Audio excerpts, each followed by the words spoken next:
Hello, everyone, and welcome back to Psychiatric Exile. We continue our countdown of the top 100 animated films of all time, and this week we're counting down from 50 to number 41.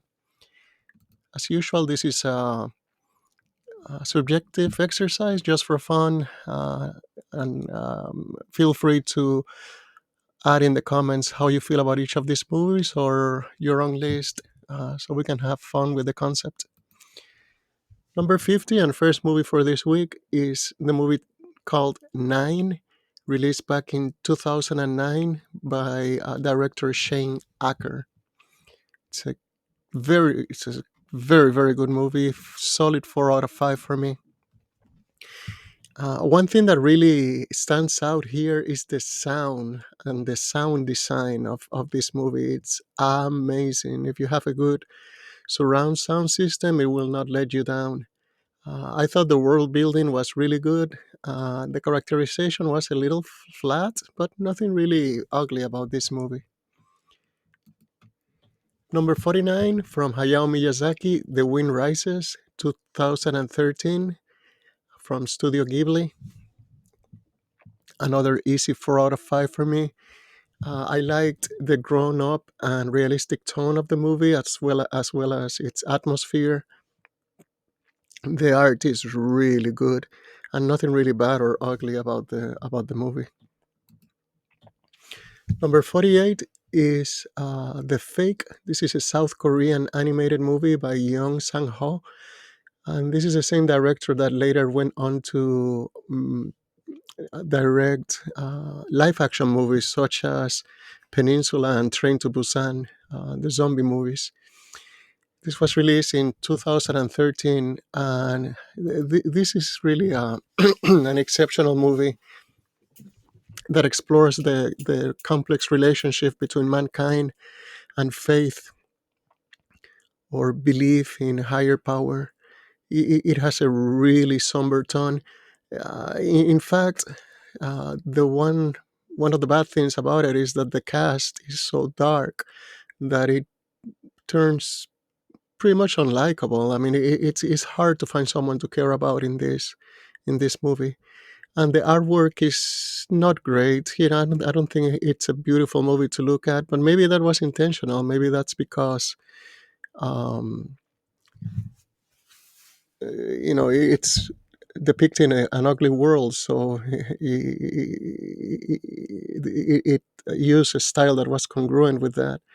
Um, in any case, the in terms of story and character storytelling, this movie proves that South Korea is on par with any other country in terms of the level of animated movies it can produce. Just like on a technical uh, end, Wonderful Days proved that South Korea could produce movies that were as visually stunning as any other countries producing animated movies. I'm still hoping for them to put these two things together and make a movie that looks great and it also has a great story. Number 47 is The Cockpit. I'm cheating a little bit here. This may be considered a series of OVAs. I consider it an anthology movie. It was released by Madhouse in 1993. It's based on a Leiji Matsumoto manga, and the three stories here are incredible. I mean, they shook me to my foundation. It really um, moving stories.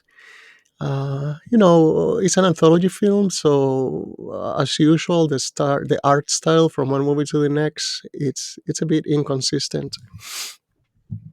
So depending on how much that bothers you, your mileage may vary. Number 46 is Hayao Miyazaki again with Kiki's Delivery Service, 1989, from Studio Ghibli. 4 out of 5 for me. Great characterization, beautiful art style. It's directed at a younger audience, so again, how much that bothers you. may have an effect on how much you enjoy it. But nothing really ugly about this movie. Number 45 is The Life of Budori Gusuko, directed by Gisaburo Sugi from Studio Tezuka, released in 2012. This is a beautiful movie based on a story by Kenji Miyazawa, and it explores themes of self-sacrifice and life as transcending the self. Like the Galactic Expressway, it uses anthropomorphic cats instead of human beings. So it depends how you feel about that. It didn't really bother me, uh, but I didn't really feel that it added anything either. So something to be aware of, but nothing ugly about this movie. It's a beautiful movie. Number 44, the recently released The Boy and the Heron, again by Hayao Miyazaki, Studio Ghibli. The great, we got more Miyazaki, and we can never take that for granted. Beautiful artwork as expected. The bad, does Miyazaki have anything new to say at this point? I'm not sure. Story feels a little bit redundant compared to what he's done in the past, but it's a great movie, anyways. Number 43, the American classic Heavy Metal, directed by Gerald Potterson, released way back in 1981. This was a trailblazing work of Western animation directed towards an adult public. It has an incredible soundtrack, especially if you like heavy music. The bad, my thing with anthology films, the mix of art styles and bumpy um, storytelling from one story to the next, you have to readjust, but nothing really ugly about this movie. It's a bona fide classic. Number 42 from Isao Takahata, the great Isao Takahata, I should add. My Neighbors, the Yamada, released back in 1999. The animation in this movie is a little bit feels a little bit pedestrian until the end. At the end, I remember it has an amazing sequence of animation that stands among my favorite of all time.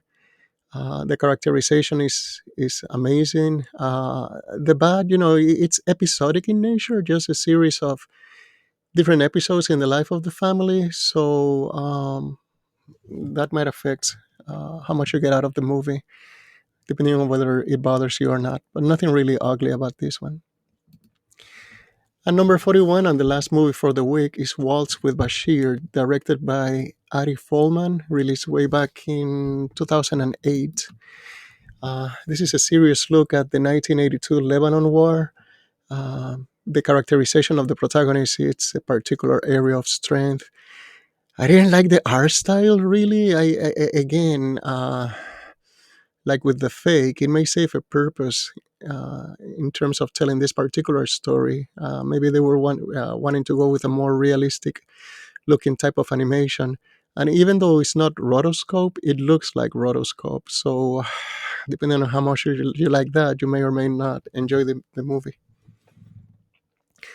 So that's it for this week. Next week, we'll come back with movies number 40 to 31. We'll continue our countdown all the way to number one.